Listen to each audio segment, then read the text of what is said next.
আসসালামু আলাইকুম, welcome back. কেমন আছো বন্ধুরা তোমরা?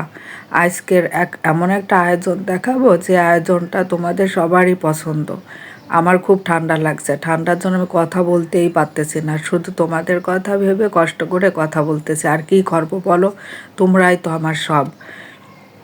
আর এত সুন্দর একটা আয়োজনটা আমি কিভাবে করছি এই ভিডিওর মাধ্যমে সব কিছুই তোমাদের দেখাবো। চলো দেখাই।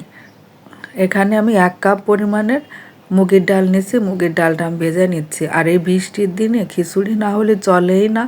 বৃষ্টির দিনে এমন একটা আয়োজন সবাই পছন্দ করে। মুগের ডালগুলো আমার ভাজা হয়ে গেছে। তারপরে আমি 1/2 কাপের মতো মুসুরির ডাল নিছি। এখানে আমি লাল চাল ইউজ করতেছি 2 কাপ।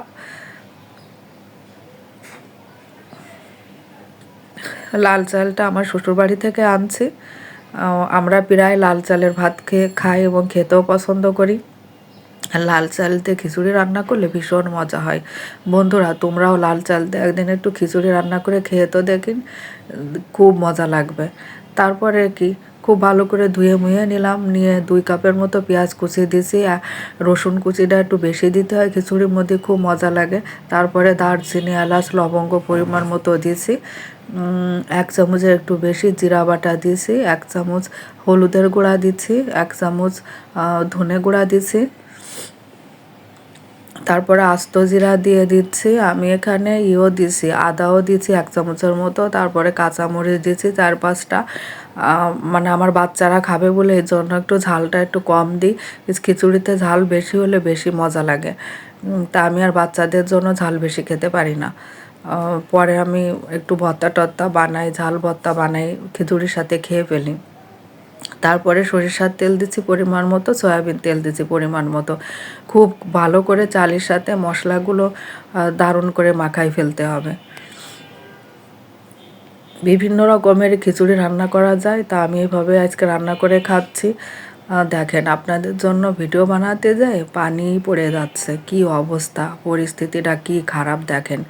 তারপরে পরিমাণ মতো পানি দিয়ে লবণ দিয়ে দিচ্ছি।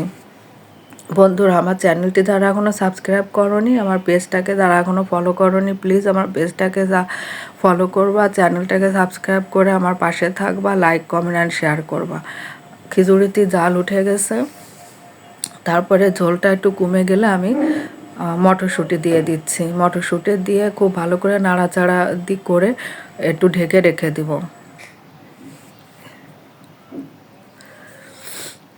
তারপরে তৈরি হয়ে গেছে আমার খিচুড়ি। আমি এখন কিছু ধনেপাতা দিয়ে নামাই ফেলবো।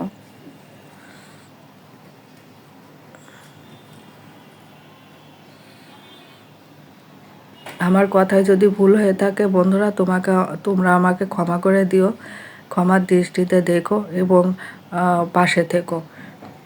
দেখো কি দারুণ আয়োজন করছি তোমাদের জন্য, এত দারুণ আয়োজন। আর এই বৃষ্টির মধ্যে যদি এত সুন্দর একটা আয়োজন হয়, আর কিছু কি লাগে? ইলিশ মাছ ভাজছি, ডিম ভাজছি, সাথে আছে ধনেপাতা, কাঁচামরিচের দারুণ মজার একটা ভর্তা আর সালাদ। আর কিছু কি লাগে? এতক্ষণ ধৈর্য সহকারে আমার ভিডিওটি দেখার জন্য সবাইকে অনেক অনেক ধন্যবাদ। আমার পাশে থাকবা বন্ধুরা, সবাই আমাকে আমার পেজটাকে ফলো দিবা, লাইক কমেন্ট অ্যান্ড শেয়ার করবা। আসসালামু আলাইকুম।